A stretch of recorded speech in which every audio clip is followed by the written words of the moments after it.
We're going live here. All right. Welcome, guys. My name is Nick Saruda. I'm here on the Ruda Rocket Cast, and I got my guest here, Andrew Charlesworth. You were part of the seminar staff, correct? Correct.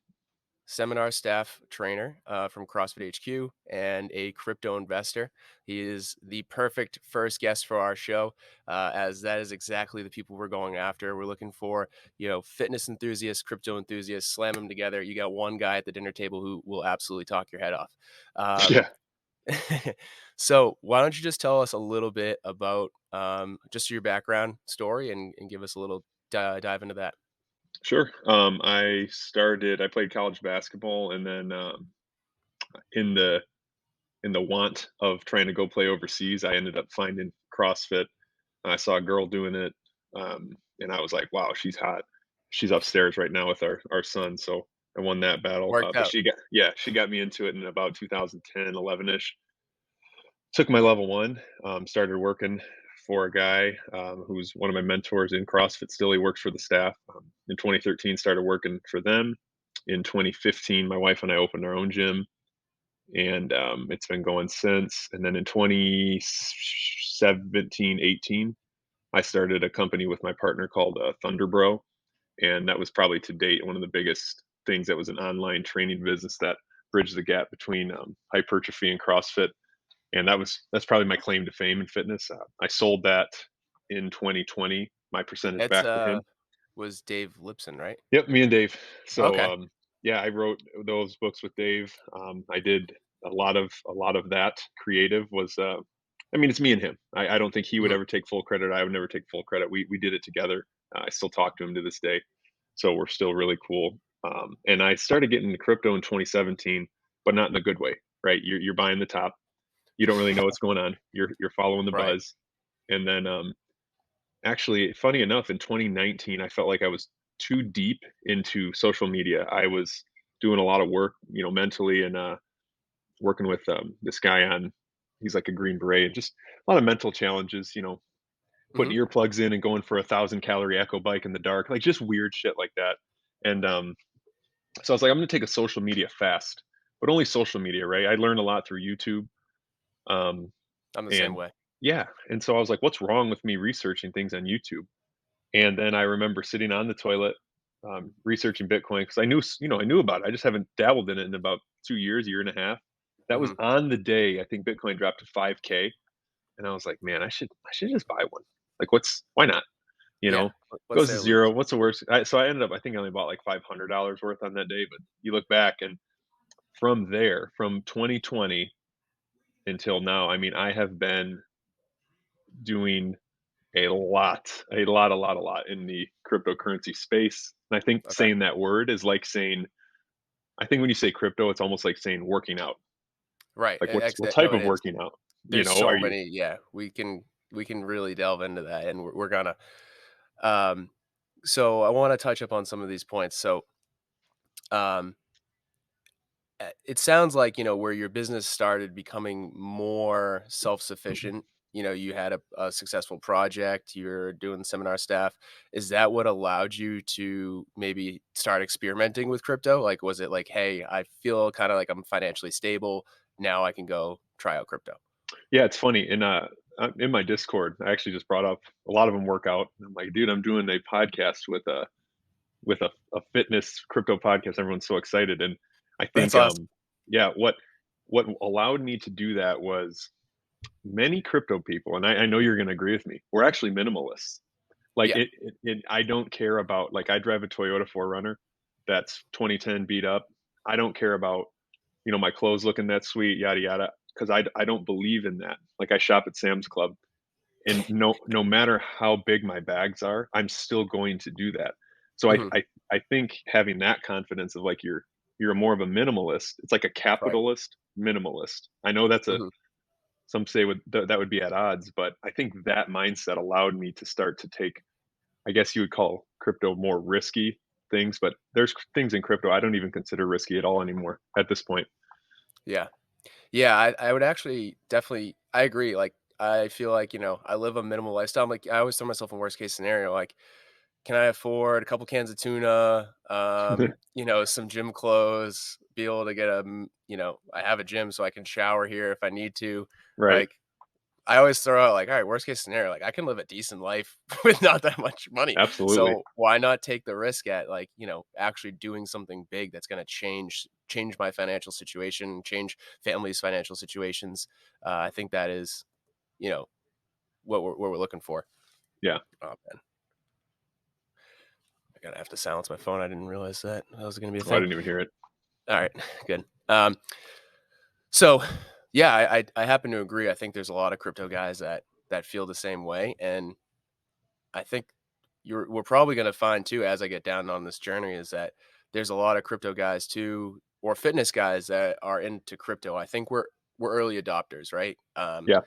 You know, getting into CrossFit when you did, you were probably like a little bit here on the S curve, like right at that coming up point.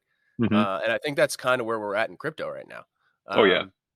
Like it got its traction, then kind of lost it a little bit, and now I think it's eventually going to skyrocket and become mainstream. And Absolutely. we kind of saw that with CrossFit, like 2008, 2009. You had like the Jason Khalipa days, the early Rich days, um, and then it kind of weaned a little bit, right? And then you had like 2011, 12. All of a sudden, it just took off. Yeah. Um, where do you see like the crypto markets currently, and what are you looking to make the biggest capitalization on right now? Oh, that's a great question.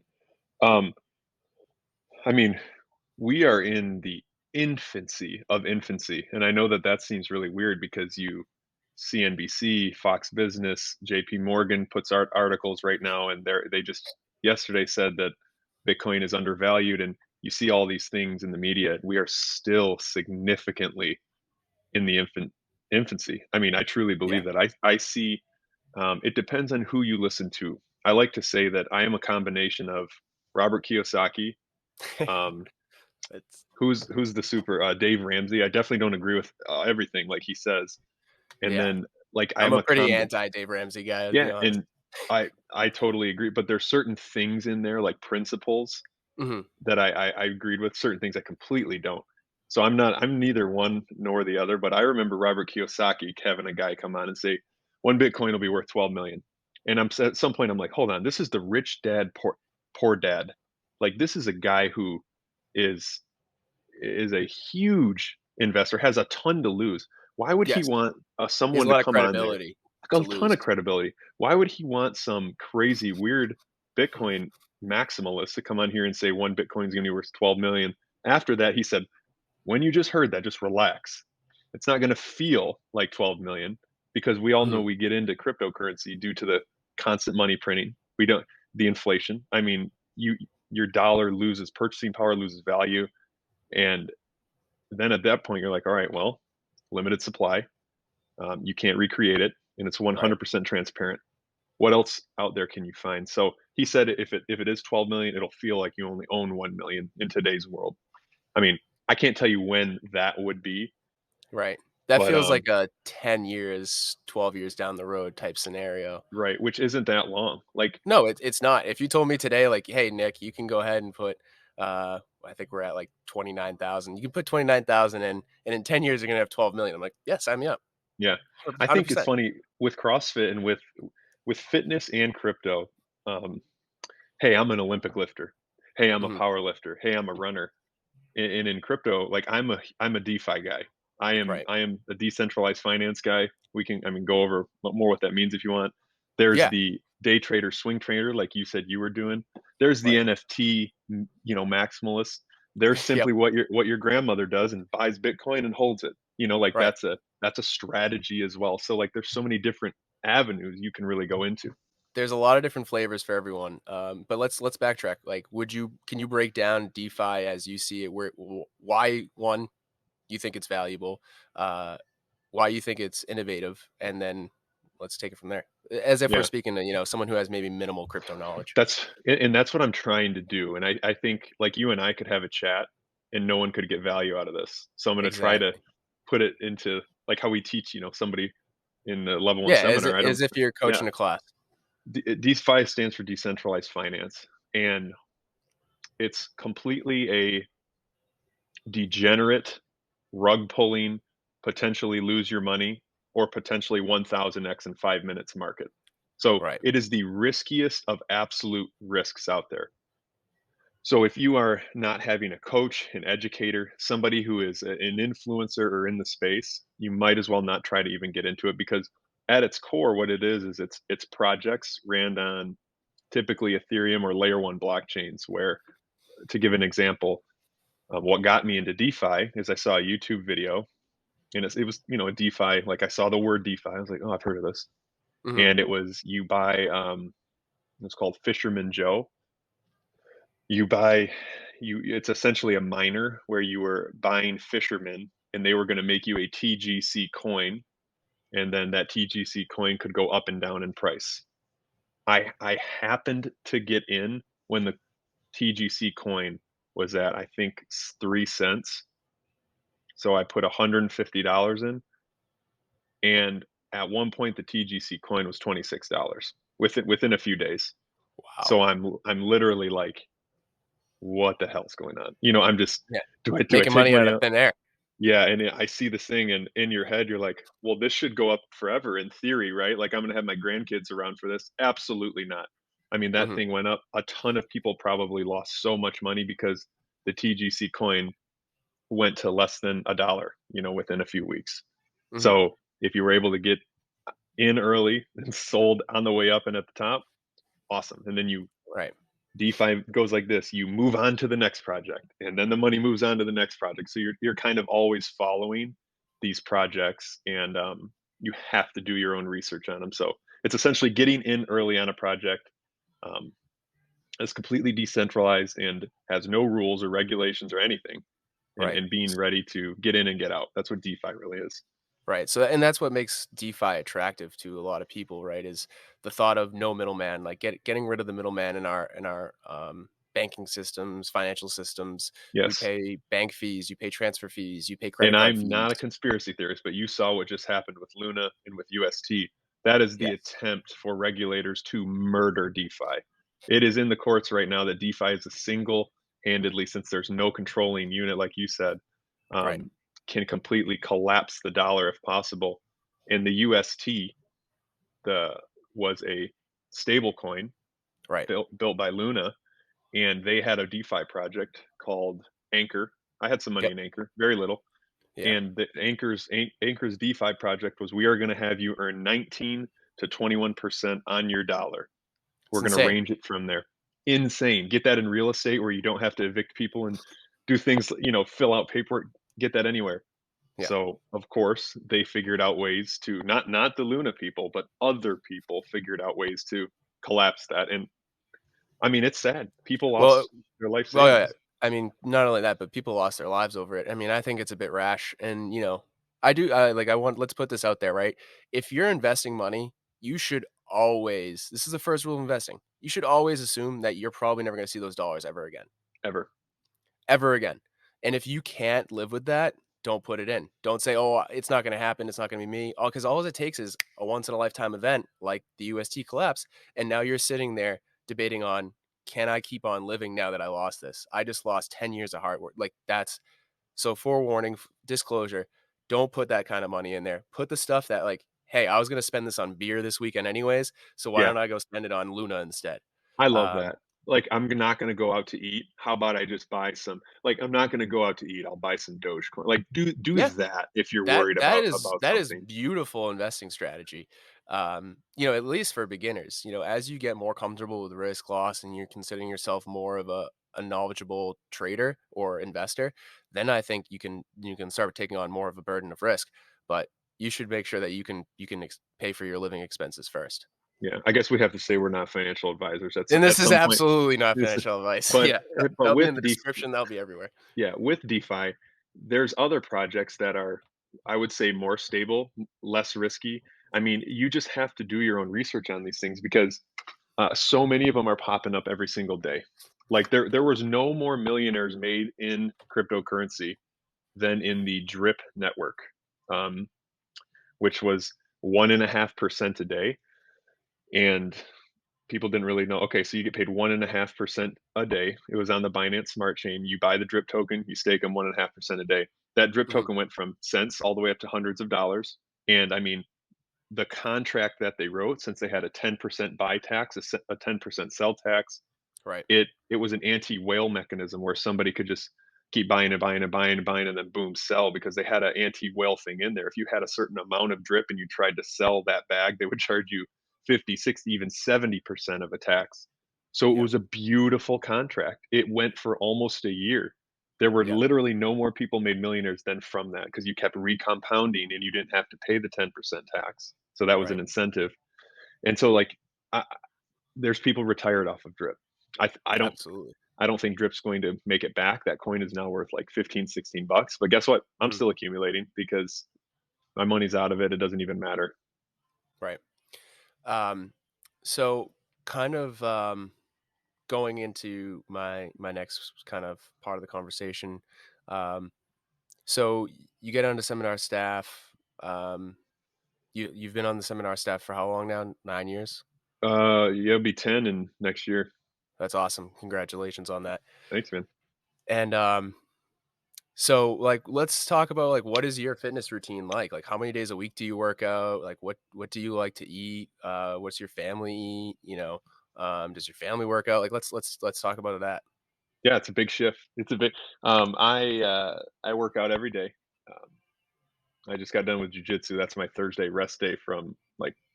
I mean, even though it's a really hard workout, it's I do my class. I own a gym. I do the class Monday, Tuesday, Wednesday, 6 a.m. My wife is going on 8, 9 months pregnant coming up here, Oh, so congrats. she works out every single day. We only coach a few classes. Sometimes no, like we don't coach class on Tuesday and Thursday, and maybe Friday. But I make sure I'm in the classes, working out with people, so I can kind of see what's going on. My son is going to be 2 in August, so we'll have another boy really, really close. I make him work out every day. I mean, and what we can do, we get him outside. I get him trying to hang, like just the most organic, primal things you can possibly do. Yeah, I absolutely. I mean, I eat rice and meat or rice and eggs at every single meal, and that's pretty Okay. much what I've done my entire life. Just works for you. Yeah, I mean, I was a CrossFit regional athlete for a couple years, which is insane to even think about now, because I'm so large. But the sport was different in 2013 and 14. Right. Uh, that was just it was cool because I didn't have to do good because I was so tall. I'm like a little over 6'3", so Okay. being out there, like I just look like Yao Ming, and I could have got last place. People have been like, "Dude, so cool you're out there, though." I'm like, "Thanks, man." Right, right, right. Um, but yeah, I mean, that's like a day. I mean, we take sleep serious, we take everything serious, and I guess that comes with the that allows me the time to be in the discords to look at things or to watch the markets or to make plans and strategies. And I think from an emotional standpoint, Right. working out and having that time, I made a huge mistake in my opinion 2 3 weeks ago, the collapse of crypto.com with them taking away all my Yeah, that beautiful. was bad. I mean, dude, That was real bad. I've been a card holder for over a year and a half, and when they took that away from me, I mean, I sold a huge bag of CRO at 33 cents, Right. and then I hit the button because I was emotional, and I was like, "What did I just do? I held this thing through 96 cents." Right. And in reality, it's still a good sell. I mean, it's down to 16 cents right now, but Yeah. so like It I almost feels like, we've kinda hit this point where, the opportunity they're starting to, like like, "Hey, these, like, golden nuggets that were out there, like, they're like, those aren't gonna be around." yeah. Um, it's becoming more of that's what I think made, like, DeFi or even just, any cryptos really attractive was, like, you're at the beginnings of a new finance system, and you can, do something like turn $150 into 20,000, you Yeah. know? And I think those opportunities are gonna get less and less, and I think those deals are only gonna be available to people who have accredited investor status, qualified investor status, they're part of some fund, they have maybe it's gonna be 401(k)s soon. Um, Which is unfair. In my opinion, it is I agree with you 100%. I think what you yeah, said is so elegant there. this whole I know a friend who put $100 in and left with 20 grand, that does still exist. It is way harder to do, and it is Yeah. way less common now, This and time then last year, I would finish coaching my, like, 8:30 AM class. At 9:30, we had this DeFi chat in my Discord, and it'd be like, this contract just came out on the BNB smart chain. Boom, someone throws it in there. I'm like, "Oh my god, $20. Here we go." And, Yep, like, we would do, like, 10 it's like playing the lottery. It was like 10, yeah. 20, 30 of those a day, and alls it took was 1 out of 30 to do 400, 500%, and it was worth it. Um, I I think it's that important type you of let people know that. euphoria is definitely Yeah, I think it's coming away.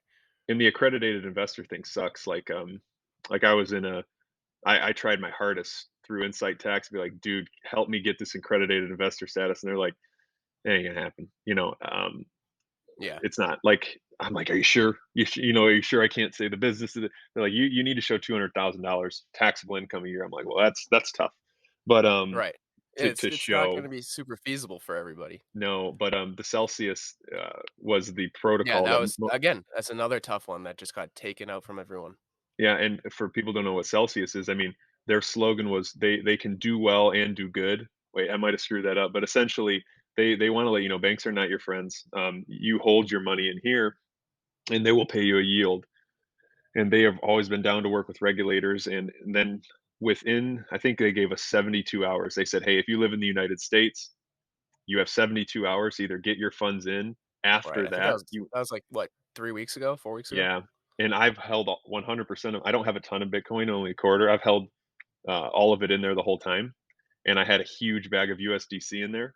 I don't mess with any other stablecoin besides USDC, and I don't recommend anyone ever does. Not that I can I think recommend that's anything. Not a financial advisor. probably smart. But so I was like, well, I guess I'm never going to move that because now the second you move it out of that and you live in the US and you're not a accredited investor, you're screwed. But also, if a quarter of a Bitcoin's caught making 6% for the next 10 years, I'm cool with that too. I don't ever need to Yeah, touch that. yeah, no, absolutely. And again, like, that's another different investment strategy of maybe a long-term investment strategy, um, which I think is valuable for people. And it again depends on what you're looking to get out of crypto. And like we said, there's different flavors. So right now, what's your number one strategy that you're using? How are you implementing crypto the most? How do you, both in how you're making money with it? What's your biggest allocations at the moment? And then with that, um, how do you use it daily the most? Like, are you doing transactions with it? Are you, using PayPal crypto at all? Not a big fan, but No. things like are you using the blockchain to make transactions day to day? How are you implementing crypto? Yeah, that's a great question. I'm making sure I still had your questions pulled up. They're really good. That's kind of like one of them. The every single day I'm doing it was the season of the miners about a month and a half ago. And what that meant was there was a project called Baked Beans that came out. Very funny, I know. And the second it was thrown out in our Discord, I was like, nah, it's stupid. And then I noticed there's no native token there, meaning they can't have a pump and dump token situation. Kind of like I talked about with that TGC. It was you literally put BNB and you got paid 8% a day on your BNB, which is Right. ridiculous. And you could keep compounding and but you had to at least compound 6 days in a row, and then you could take 1 day out. So these guys in my group, Was it that a was liquidity pool or was that staking?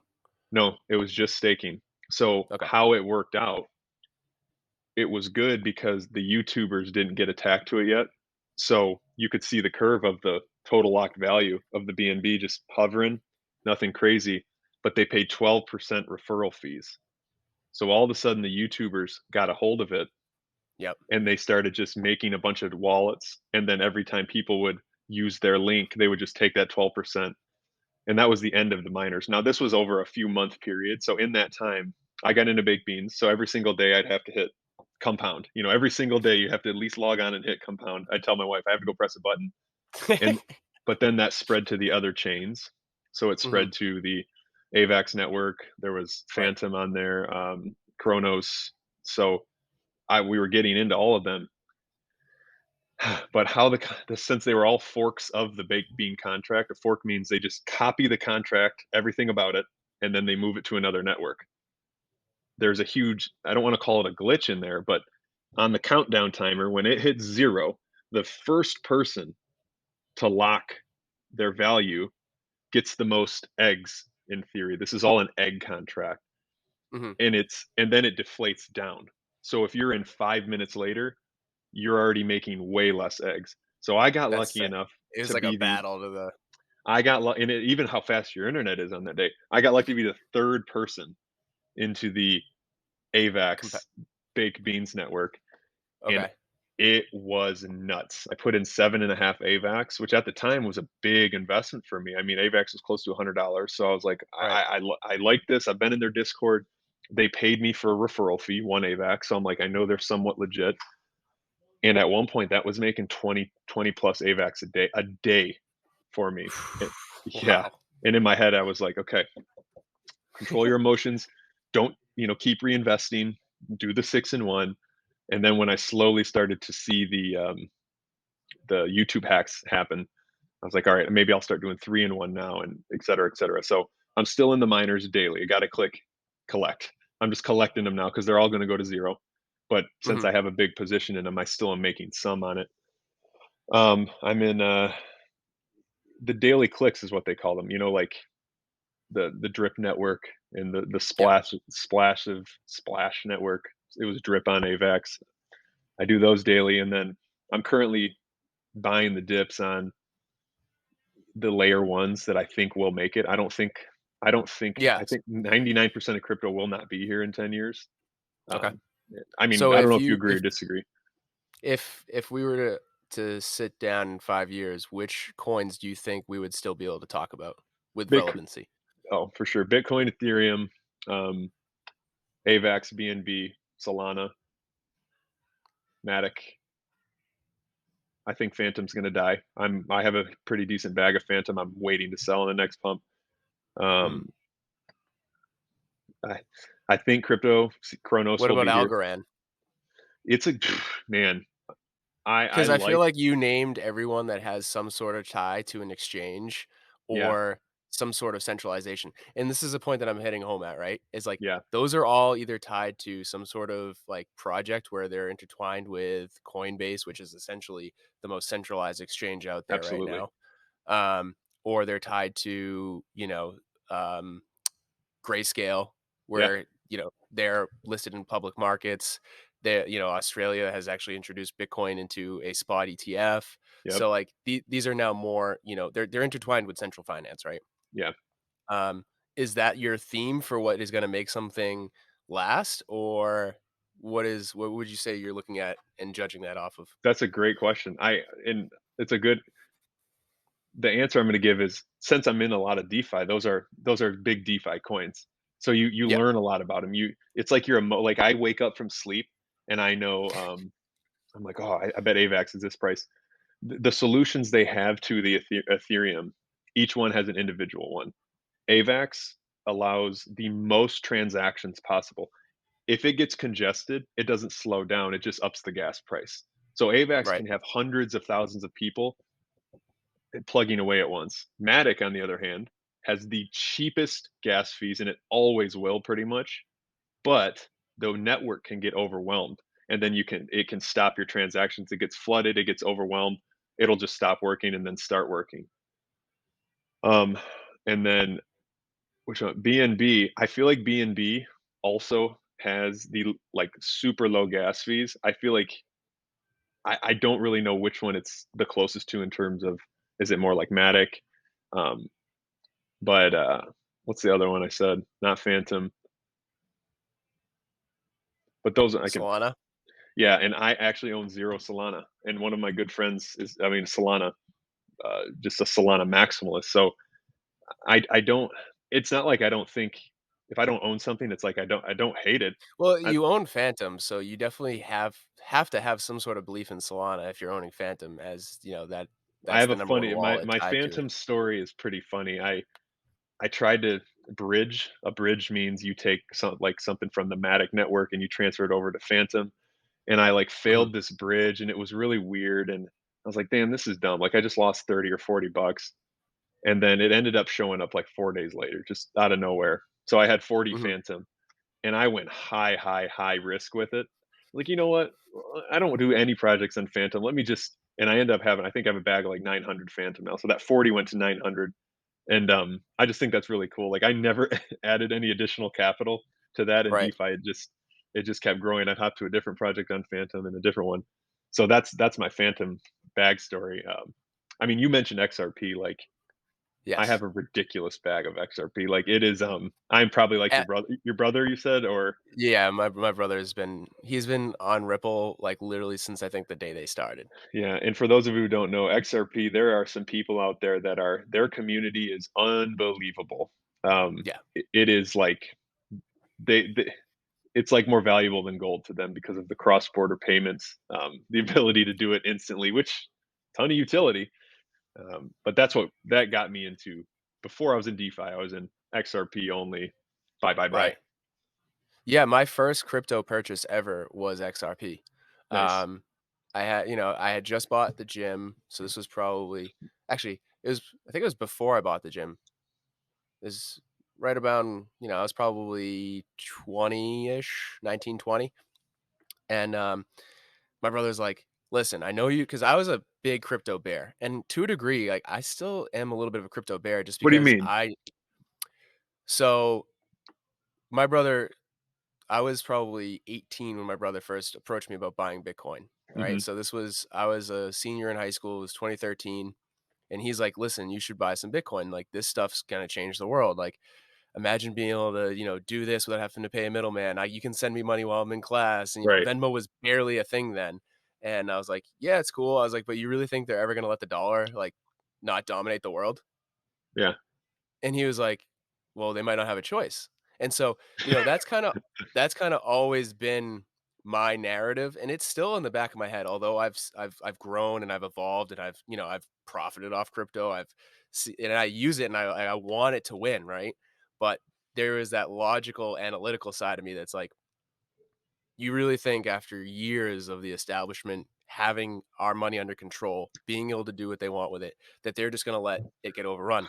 So, anyways, bring this back together. That's why I was originally really a crypto bear. It was like, it's not going to have utility unless they let it have utility, that unless the governments adopt it, unless businesses adopt it. Adoption is still the number one thing we're up against right now.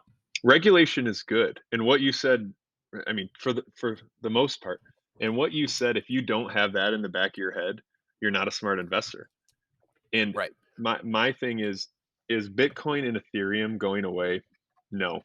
It's just not like I think we've arrived at that point where we can safely yeah, say they're not going away. like it is not going away.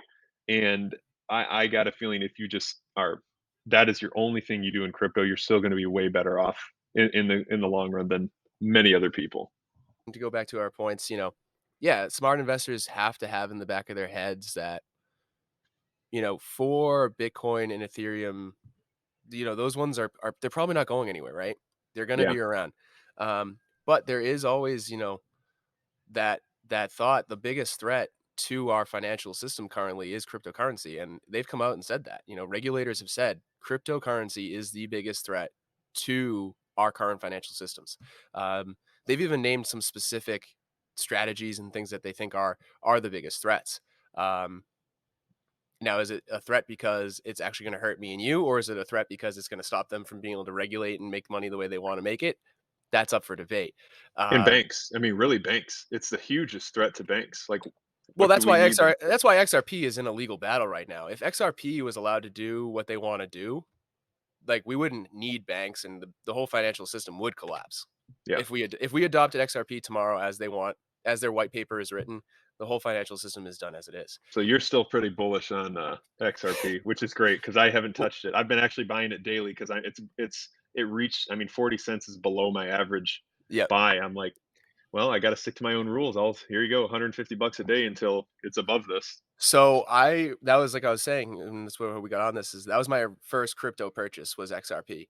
And like this was probably so like, my brother approaches me in high school. I'm like, yeah, you're dumb. Like, go play with your internet money.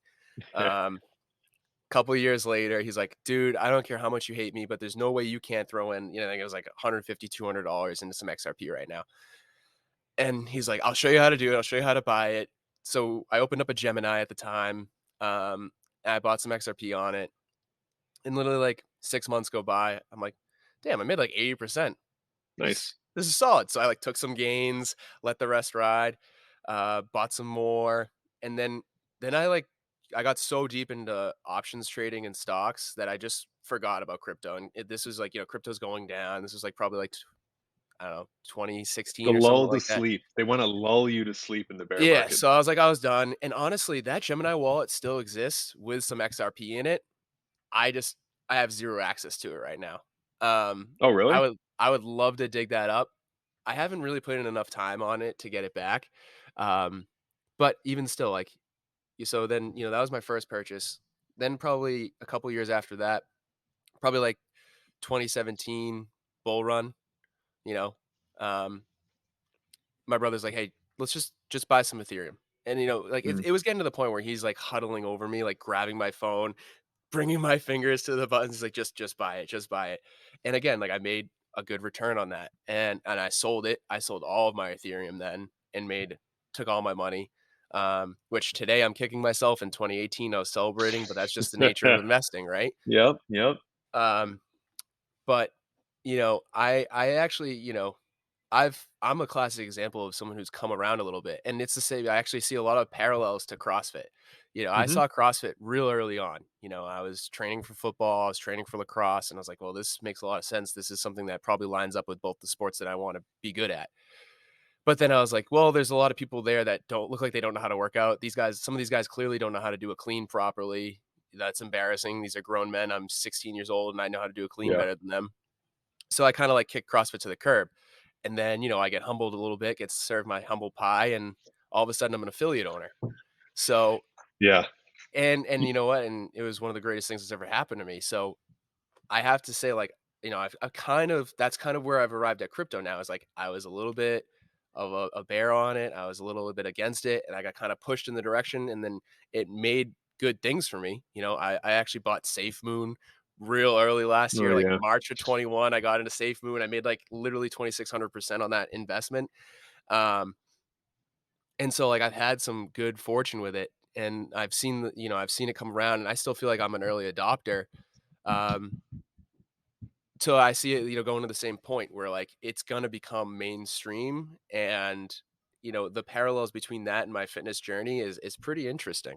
I Um, think what you said about CrossFit too is the culture. It's the original culture of CrossFit when you got into it was obviously that was we the are main draw. we are a counter culture. We are Oh, a F yeah. anti-sugar, anti-establishment, and that is every single thing that cryptocurrency is too. Yep. Obviously, CrossFit's went through some changes, but I mean that was the original mission. Yeah. Oh, Do absolutely. not handcuff me. Do not tell me what to do. Um, and and Yeah, I I think mean it's the parallel, and I think that's why a lot of us get into the same things. yeah, I mean, my OG gym had a "Don't tread on me" flag, Molon Labe flag, like, Yeah, we had, vets came in and paid, cheaper prices, which I think is still great, I still offer today. yep. Um, But, it's just like a lot of that, like, counterculture society. It was the same thing when I first started watching the JRE Experience back in those days too. Like, everyone would say, like, "Oh, you watch Joe Rogan? Like, he's a cult leader." And I was like, Mhm. "Yeah, but he's, like, a cult leader of, like, changing your health and being active and having And a being good time." open-minded, just Yeah. being open-minded. He's not, like, out there telling you to, like, go spear someone. He's like, he's having a good time. And now look at it today, it's the most popular podcast in the world, it's not even a conversation, Yep. right? So, yeah, I think, crypto is one of those things, I don't think it has the same feel, like, when I think a lot of people were raised, and I was at least raised this way, where, like, money is dirty, if you wanna be really rich, you have to step on people's toes, like, no one gets to the top easily, things like that. And I don't think crypto has the same message, and it doesn't have the same, like, feel to it. It's this revolutionary thing. It's a whole new chance to rewrite that story for people, and I think that's another big draw to crypto. And it was the same thing with CrossFit. Like, Yeah. hey, like, here's a chance to take control of your health. Like, your mom can work out and you can do the same workout. what varies isn't your needs. What varies is the intensity, is the movements, the scaling. Um, I think that's very similar, like how you were saying, like there's the grandma buying whole Bitcoin, and then there's me filling out the latest B&B contract and sending $20, not Yeah, knowing if I'm getting robbed or if I'm going to be a millionaire. totally. And you know what? And it's like my one of my members texted me. We were complaining. I'm right outside of Flint, Michigan, so I have some real estate in Flint still, and we were just complaining. I mean, it's so terrible. Like the things I just got out of I'm court. in Tried to, Massachusetts, so like, yeah, dude. So you understand like that. I don't want to say like slumlording type things, but yeah, the it's tough. shit I've had to deal with. And he sent me like a water bill. It's like a $2,000 water bill that he's gonna have to figure out how to pay. And I sent him a picture of an NFT that I just bought on the AVAX network the night before. It's sick. And I go, and he's younger than me, and I go, Sell the real estate, buy NFTs," joking around. And he's Right. like, I don't buy things that I can just right click." And I go, "So you're a 90s grandmother. That's what you're telling me." I'm like, Right. "That statement is so stupid." It's Not so played necessarily out. stupid. It's boring. Like, then you need to have some play in something. Now he does have some crypto investments. I've gotten on him about that. But I Mhm. heard Gary Vee say, like, that's great. When he hears someone say that, that's fine. I'm not a huge, like, Gary Vee fan or anything. I just happen to listen to I'm him. actually a huge Gary Vee Okay. fan, so So, I mean, within the you NFT can say world, whatever like, you want about Gary, though. no, I like him. It just sometimes I'm just kinda like, "Eh." But, He literally tells you, like, and that's the stage I've hit. He's like, "If you actually listen to me," he's like, "you won't be listening to me in 5 years." He's yeah, like, "Because you'll be out doing shit." He's like, "I'm right. gonna beat it through your skull so bad that you need to start going and doing shit until you stop listening to me." And Yeah. I've kinda hit the point where I don't listen to him anymore, but continue. That's a good it's a good thing, and he really got me thinking about NFTs more because I was not involved in them. But you understand the point of authenticity and then the utility. It just depends what are you after? Are you after utility? Or are you after authenticity? Because Yep. the blockchain's the only way that you can prove that. And he's like, I'd rather have a baseball card. I'm like, like I that's subjective too. It can burn. There's so many things that can Right. happen. It might have a bend in it that devalues it. Like there's just so many, I guess, things. Like if you're a Yeah, you collector, lose that that baseball card, and now you can't pass it on to your son. It's a Mark McGwire rookie card that's worth, $5,000, and you mhm, can't even pass it on anymore because it got lost in a move, and boom, gone. yeah. Versus I've, the NFT of Mark McGwire's rookie card, you can pass it on for generations. and same thing. Even like I heard, why I was really bullish on Matic probably like 8 months ago. I put a hefty investment into it, and I heard the NFL was going to run all of their ticket sales through Matic Network, and then I do I'm like, remember that, yeah. I don't know if that's still going to happen or not, but nonetheless, let's just say an epic game that you happen to attend with your ticket, which is an NFT, you now hold that. You can sell that on the marketplace because, hey, I was at the game where, Tom Brady did this or it was his last game. You know what I mean? Whatever it is. So Yeah, you can see how that authenticity adds value as well. Like it's just, there was a lot in NFTs that made sense to me. And the worst part about NFTs is there's too many. There's too many projects. There's too many things that devalue the idea and concept of it. So people will lose money in them more than likely. They'll mint something for half of an AVAX or right. something Ethereum, and they'll have to pay a huge gas fee, and then all of a sudden they'll just watch the floor go down, and it won't be worth anything. It's like a Well, slow rug. yeah, I mean, any new market, I've been actually drawing this parallel a lot as I've been, having more crypto conversations with people, and I'm sure it's gonna keep happening as I start taking on more guests onto the show. Is like any new market, there like everyone wants to get in, right? It's like it's this land of opportunity. Everyone's moving there. Can't wait to get in, and everyone's opening the doors. Hey, come check it out. And then eventually you're like, well, Nike makes their shoes the best. Right. And, you know, oh, my friend wears, Adidas shirts. Like, and it just you start to build those brands, you start to get the reliables, there becomes the more community based around certain ones. And inevitably, in 5 years, I agree with your original point that, like, a lot of these are not gonna be around. You know, Yeah. scrolling through 100, 300, different coins that you can trade that day, I think is gonna be a little bit more rare. We're eventually gonna, I think, have the point where we're gonna have our solid, larger coins that are gonna dominate everything. They're gonna have the most utility. You Right. know? At this point, like, there's still nothing that parallels Bitcoin in my opinion. No. the extent of the network, the transparency of the network, the limited supply. Uh, there's some inefficiencies with it, but it's nothing that I don't think Yeah, can be overcome. we're never going to use it for daily transactions. It's digital. I guess people like to say gold, but also property. It's Mhm. treated like property in the eyes of the government, and so it is property. It's capital gains. If you do this, it's freaking property. Right. So I think the end game, at least for myself, is I'm trying to make the most money in DeFi, and I do think that at some point I'll be able to sell a majority, probably 65 to 70% of my DeFi, um, worth that I made through all the coins, and then I will wait till what I feel Bitcoin is at its lowest, which I don't like to say because then it's like, where'd you hear that? What do you? No, like I see it going low, and I want to use all those gains to buy Bitcoin and Ethereum at that time, and then more than likely in the next 4 year cycle, yes, it's going to go low again, but we will have less volatility as the years go on. 100%. Yeah. Well, as we get closer to this next halving cycle, inevitably, I think the price will start going back up again. And once we have, at that point, out of all commodities that are regularly traded, Bitcoin becomes the rarest. Yep. Um, I forget the exact statistic, but it becomes even rarer than gold is. Right now, gold is a bit more rare per person than you find Bitcoin. But after this next halving cycle, Bitcoin becomes the rarest commodity, essentially on Earth. What's up, listeners? It's Nick from the Rocket Cast. Unfortunately, that is going to do it for this episode. Our man Andrew had to leave and tend to some family matters. Everything's all right. He just had to take care of business, which is fine because we got a lot out of that podcast. I got a ton of takeaways, and I'm sure you guys did as well. So if you like that, be sure to subscribe on Apple Podcast, Spotify, and follow along on YouTube as well. Thank you, guys.